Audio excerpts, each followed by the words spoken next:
Hello guys, welcome to another video. I've been noticing lately, well, for a few years already, that this kind of Ford Transit, which is the 2010, I will say to 2013 model, might be wrong, might be to 2014, this square shaped box model, and the newer ones are coming popular for build-ups, like camper build-ups. People are living in this car, people are traveling in this car. I do own this car for around, I will say 7 to 8 years. I bought it when it was around 25,000 miles. Right now I have 185,000 miles, and I've been happy with this. I like the space, I like how the gas miles are really good, and I was planning to build this before I run to the Honda Element. So now this is just purely for work, and for the people who are living in this car, people who are building this car, I just want to give you guys an advice. Like you see here, this is kind of like my work setup. This is this Transit. I just use it purely for work. So let me show you something that you can always carry with you and might save your trip if this car overheats. Okay, so let me open the hood. Pretty fancy style to open this. So you open it with the key. So now with the engine open, guys, the major problem that I have with this Transit in all these 7-8 years that I own it, I drove it, by the way, from Los Angeles, California to the Key West 3 times back and forth. I was traveling around this, I mean right now, like from people's house to from like customer houses to fix their vehicles. And the biggest major problem that I will say a lot of Ford Transit owners are having is the transmission going bad. Likely my transmission was not too expensive to fix. It was around, I will say, $1,800 to $2,000, which I think it was pretty good price. And it was all reviewed, new parts, fresh oil. For these models, I will say that's a pretty good price. For newer models, I know it's going to be a little bit expensive, but other than the transmission, like I said, which is pretty normal, overheating is been twice already, and that's because of the fittings that the hoses use. Unfortunately, Ford decided to go with this weird design, like European design, that instead of just installing regular like radiator hoses kind of like this, you know, just with clamps, they use hoses that has fittings on this. So let me give you an idea. Here I have a part that just broke. What is funny about it, guys, is that one of these broke last year and I had the spare part, and I will show you in a minute what spare part is what it saved my trip.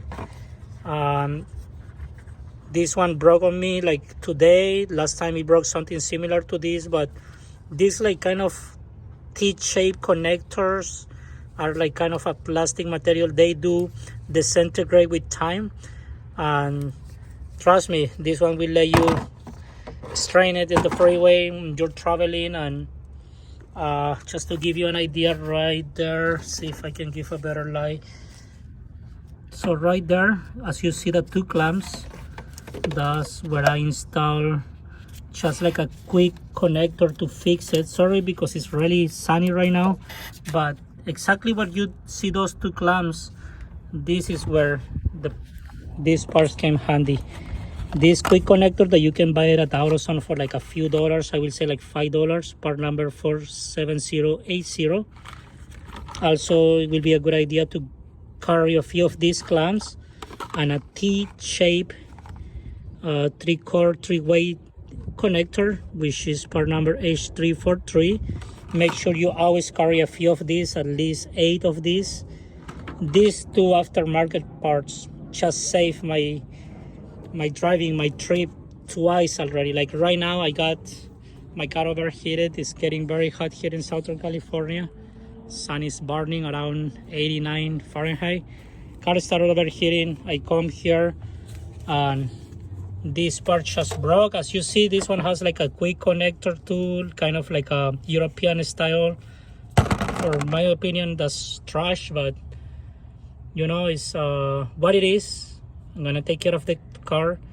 And the other problem that I run to is that getting those hoses or these connectors might not be easy. You might have to go to the dealer. They will have to order, back order, or you gotta go online and wait for a few days to get it. But I know people needs the car to be on the road fast, so having these connectors made my day. Like for example, right here might not look pretty, the job I did, guys, but as you see it, I installed one of these T-clamps. Of course, to make that fit, I have to remove this connector, but it did fit. As you see it there, it fixed my problem. It's not overheating anymore. I'm back to the road. Of course, I will get the original part later, like as soon as possible, but for right now, I fix it like in around 30 minutes, 1 hour, you know. Just add some coolant. I'm gonna add some more coolant right now, but I'm going to be back to the road soon. So just an advice, guys, grab these connectors again for Transit owners. Other than that, this Ford Transit is being really good for me. I mean, for 180,000 miles, transmission, very common problem in Fords, especially the 4 cylinders. It's something that I knew I can live with it. It was not too expensive. Other than that, 2 overheating times, but like I was checking the temperature gauge. Like I did notice it was overheating, shut it off, let it cool off, you know, add some more coolant, drove it to the closest AutoZone or any parking lot. Always I had those with me.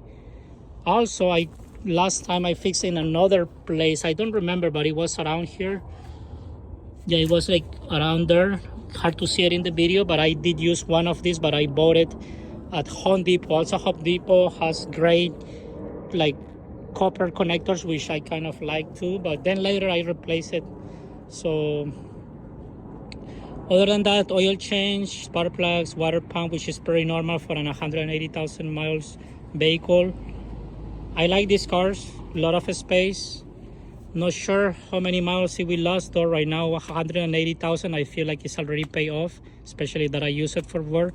So if you guys want to see more videos about Ford Transits, please make sure that you like, subscribe, and if you can, please leave a comment that you want to see more Ford Transit videos, especially that they are coming very popular right now for the like camping vans.